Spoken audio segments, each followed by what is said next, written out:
त्यांचं आपण या ठाणे नगरीमध्ये आपल्या सर्व ठाणेकरांच्या वतीनं मनपूर्वक स्वागत करावं आणि त्यांना शुभेच्छा द्याव्यात। बोला छत्रपती शिवाजी महाराज की, डॉक्टर बाबासाहेब आंबेडकरांचा विजय असो।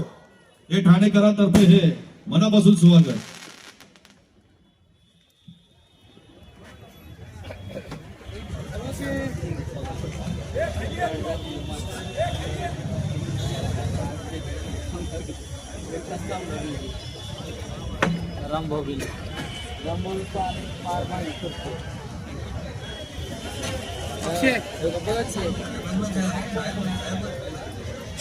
आता या ठिकाणी रिपब्लिकन सेनेचे राष्ट्रीय अध्यक्ष आदरणीय सरसेनानी माननीय आनंदराज आंबेडकर साहेब आपल्या समोर संबोधित करतील, आपल्याला मार्गदर्शन करतील।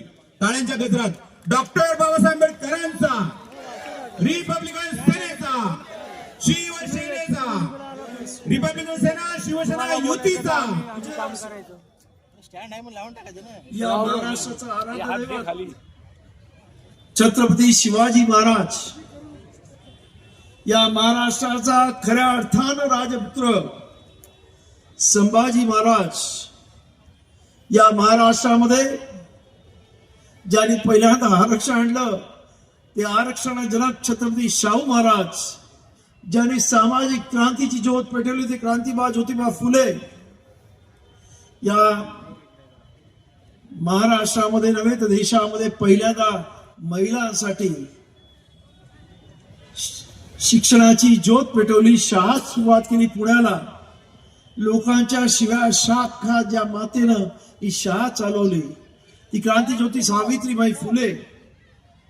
आणि तुमच्या आणि माझ्याच नव्हे तर या देशातल्या प्रत्येक आज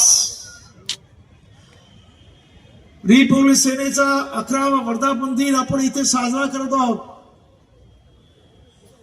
आणि पहिल्यांदाच या ठाण्याच्या आंबेडकरी चळवळीच्या बालेकिल्ल्यामध्ये न भूतो न भविष्यती अशा पद्धतीनं रिपब्लिक सेना आणि शिवसेना यांची युती झालेली आहे। मला आता असं वाटतं आता होणार आहेत सर्वांचे वांदे, कारण आमच्या सोबत आहेत माजी मुख्यमंत्री एकनाथजी शिंदे। त्यामुळं आजच या कार्यक्रमामुळं मी जाहीर करतो की या ठाण्याच्या महानगरपालिकेवर भगवा आणि निळा फडकल्याशिवाय राहत नाही, ही आजच इथे मी तुम्हाला ग्वाही देतो। या इथे माझ्या बरोबर आलेले आमचे राष्ट्रीय सरचिटणीस संजीवजी बावधनकर, आमचे राष्ट्रीय उपाध्यक्ष डॉक्टर सुशील सूर्यवंशीजी, आजच्या कार्यक्रमाचे अध्यक्ष रामभाऊ तायडेजी, त्याचबरोबर आमच्या कोकण प्रदेशचे विनोदजी मोरे, महाराष्ट्र सचिव विनोद काळे, वसंत कांबळे, भगवान दादा शेंडे, लक्ष्मण भगत, सुनील वाकेकर, माधव दादा जमदाडे, जगन्नाथजी बावा, आशिषजी गाडे, त्याचबरोबर आमच्या मुंबईचे अध्यक्ष प्रकाश भाऊ खंडागळे, त्याचबरोबर आमच्या युवाचे अध्यक्ष बाबासाहेब गायकवाड, रायगड जिल्ह्याचे अध्यक्ष संतोषजी पवार, ठाण्याच्या प्रभारी मायाताई कांबळे, अलकाताई जगताप, लवेश लोखंडे, ॲडव्होकेट किरण जाधव, बाबासाहेब गायकवाड, अशोक बनसोडे, वीरेंद्र लगाडे, आनंद नवसागरे आणि अनेक या विचारपीठावर असणारी सर्वच मंडळी आणि आपण सर्व उपस्थित आंबेडकरी भीम सैनिकांनो, आजचा हा कार्यक्रम आगळा वेगळा आहे।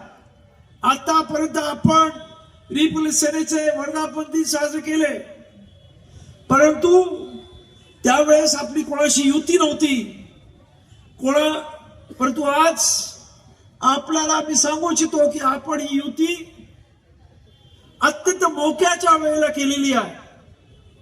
आंबेडकर चळवळीला कुठेतरी मंडळ आली असताना, आंबेडकर कार्यकर्ता कुठेतरी नैराश्यामध्ये जात असताना, त्या कार्यकर्त्याला कुठेतरी संजीवनी मिळावी, त्या कार्यकर्त्याने खऱ्या अर्थानं उभं राहावं, यासाठी कार्यकर्त्यांना सत्तेमध्ये घेऊन जाण्यासाठी म्हणून युती केलेली आहे. आज आंबेडकरी कार्यकर्ता जो 70-75 वर्ष रस्त्यावरची लढाई लढत आला आणि त्यामुळे एकनाथजी शिंदे अनेक कुटुंब उद्ध्वस्त झाली, कार्यकर्ते उद्ध्वस्त झाले. आज त्यांना खऱ्या अर्थानं या युतीमुळे एक आशा वाटते की आम्ही सुद्धा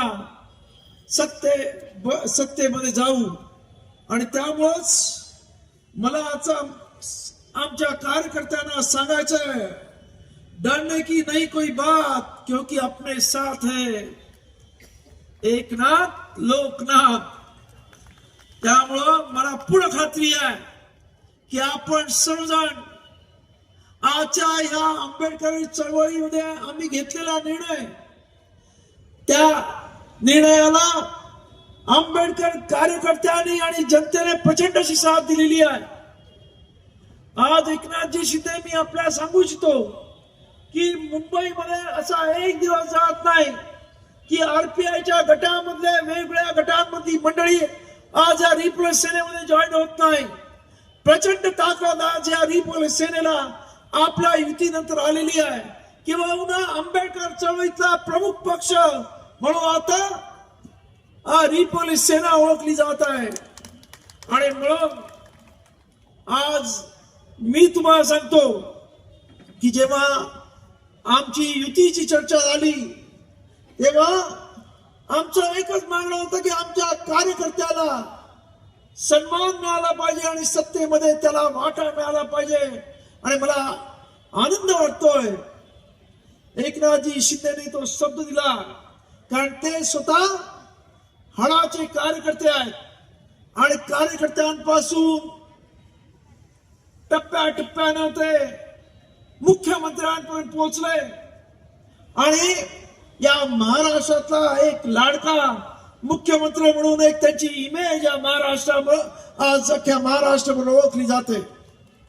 त्यामुळं मला पूर्ण खात्री आहे की आंबेडकर चळवळीचा कार्यकर्ता सुद्धा आज या युतीच्या मागे आहे आणि त्याला पूर्णपणे आशा आहे की बाबा तुमच्याबद्दल प्रचंड विश्वास आहे की तुम्ही ज्या पद्धतीने आम्हाला आश्वासन दिलेलं आहे की कार्यकर्त्यांना आम्ही योग्य तो सन्मान आणि योग्य तो न्याय देऊ.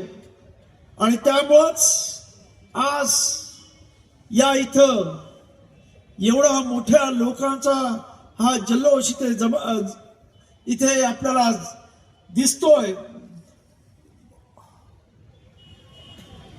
याच दुसरं मी एक सांगतो की आजपर्यंत आंबेडकर चळवळीतल्या कार्यकर्त्यांनी दुसऱ्यांसाठी मुजरे केले, पण मला आज वामन दादांचं एक गाणं आठवतं, कालपर्यंत मुजरे केलेले माझ्या मेलेल्या बापानं, पण आज मला मुजरे करती भीमाच्या प्रतापानं. आणि हे उद्यापासून जेव्हा हे इलेक्शन होईल मला पूर्ण खात्री आहे की तुम्ही सत्तेवर गेल्यावर हे चमत्कार झाल्याशिवाय राहणार नाही. तेव्हा आपल्या सर्वांना माझी विनंती आहे की आज या इथे अनेक आंबेडकर चळवळीचे प्रश्न आहेत. आज आंबेडकर चळवळीमध्ये गायरानाचा प्रश्न आहे की अनेक विदर्भात आणि मराठवाड्यामध्ये एकनाथरावजी अनेक लोकांनी वर्षानुवर्ष एका पट्ट्यावरती शेत्या करत आलेल्या आहेत. त्यांच्या एक 2-2 पिढ्या त्या जमिनी खपलेल्या आहेत. परंतु हल्ली हे सरकार त्यांना तिथून हुसकावू पाहत आहे. माझी आपल्याला विनंती आहे की गायरानाचे पट्टे अर्थात ते फक्त आंबेडकरी जनतेचेच नाही, सर्वसामान्य बहुजनांचे ओबीसीचे सर्वच मंडळी या पट्ट्यांवरती शेती करतात, त्यांना त्यांच्या मालकीचे पट्टे करून देण्यात यावेत ही रिप्लेसमेंटची मागणी आहे आणि तुम्ही यासाठी पुढाकार घ्यावा हे आमचं म्हणणं आहे. त्याचबरोबर सध्या आपण पाहतो की एक मोठा प्रश्न आंबेडकर जनतेचा आहे की अनेक ठिकाणी महारवतनी जमिनीचा प्रश्न होता आणि अनेक लोकांनी त्या जमिनी बळकावलेल्या आहेत. आमची मागणी आहे आणि या आंबेडकरी समाजाची मागणी आहे की खोटे अंगठे घेऊन लोकांनी या अशा अनेक जमिनी, लाखो एकर जमिनी गिळंकृत केलेल्या आहेत. परत एकदा त्या जमिनी त्यांच्या वारसांना मिळाल्या पाहिजेत ही आमची या इथे मागणी आहे. कारण आपण सध्या ते पुण्याचं प्रकरण पाहतात, मला जास्त सांगण्याची गरज नाही. त्यामुळे अनेक आंबेडकर चळवळीचे प्रश्न आहेत. खरं म्हणजे पीपल एज्युकेशन सोसायटीसाठी आज आपण पाहतो, आपण सत्तेवर गेल्याबरोबर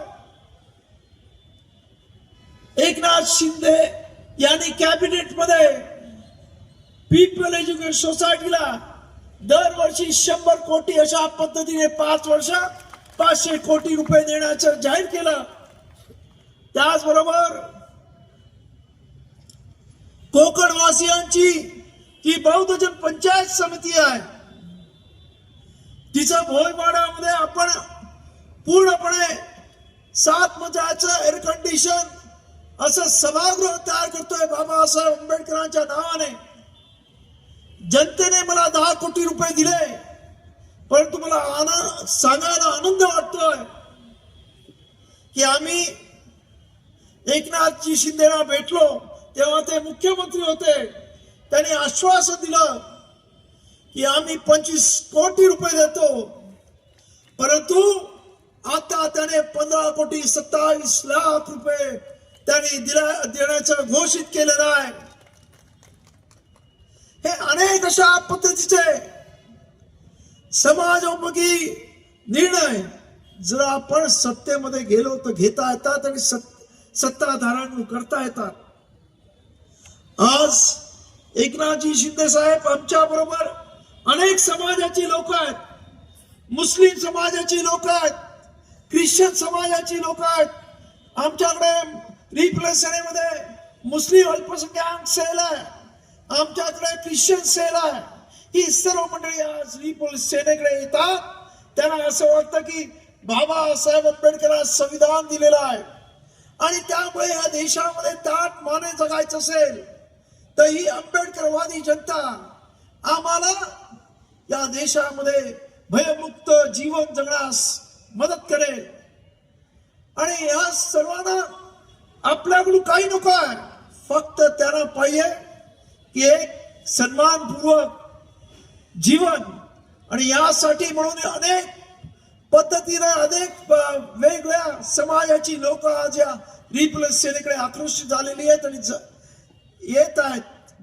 आणि म्हणून माझं या इथे जमलेल्या सर्व लोकांना आव्हान आहे की बाबासाहेब आंबेडकरांनी आम्हाला संविधान दिलं, त्या संविधानामध्ये अत्यंत महत्वाचं समता, न्याय आणि बंधुत्व याची अत्यंत चांगली अशी सांगड घालून दिलेली आहे. आणि त्यामुळं आज जर आम्हाला या देशाला महासत्ता बनवायचं असेल तर या देशातला प्रत्येक नागरिक आपला बंधू आहे.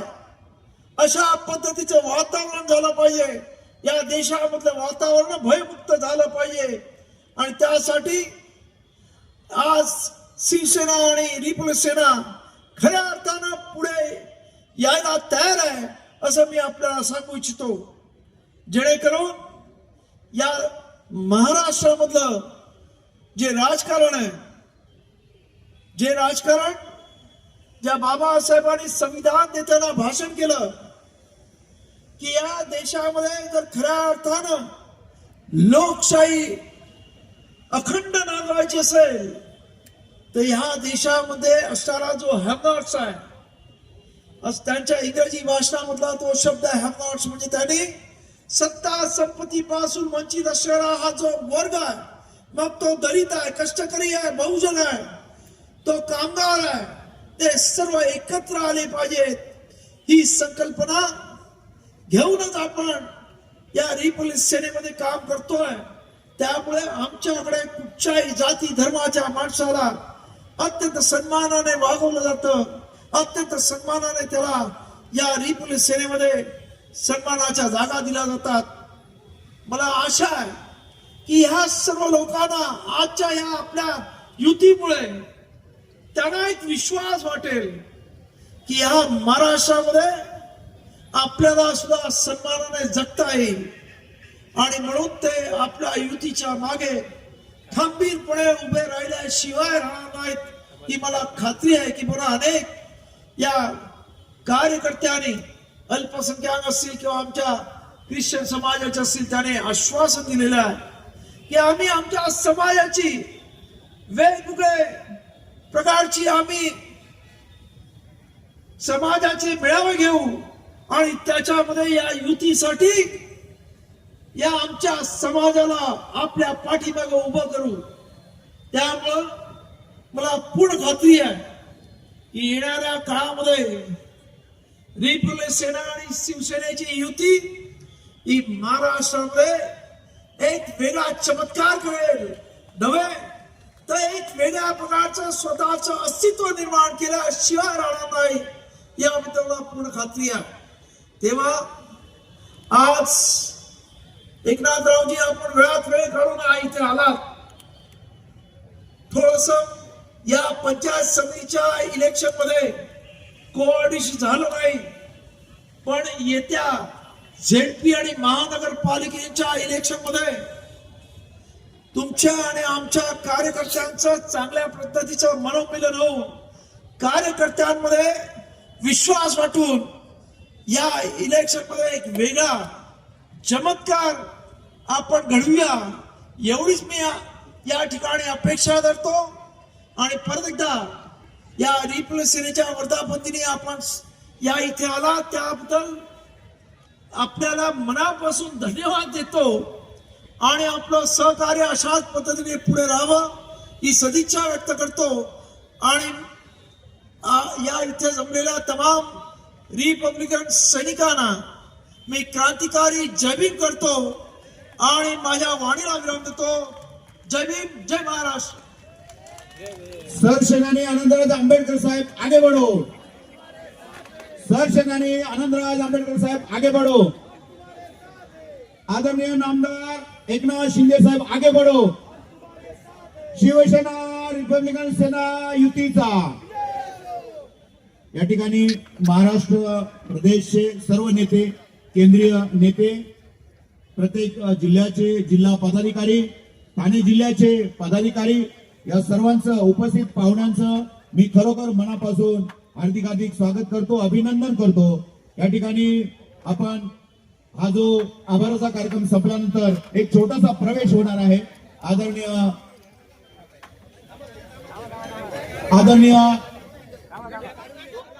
आमचे आपले पक्षप्रमुख नेते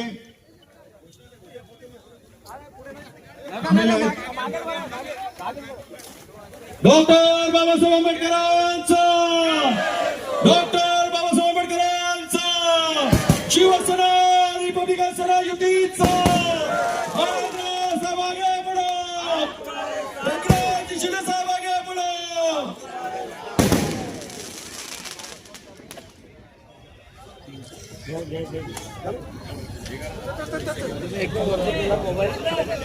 सर्व मान्यवरांचे हार्दिक हार्दिक स्वागत. आदरणीय नामदार एकनाथ शिंदे साहेबांचे हार्दिक स्वागत. आदरणीय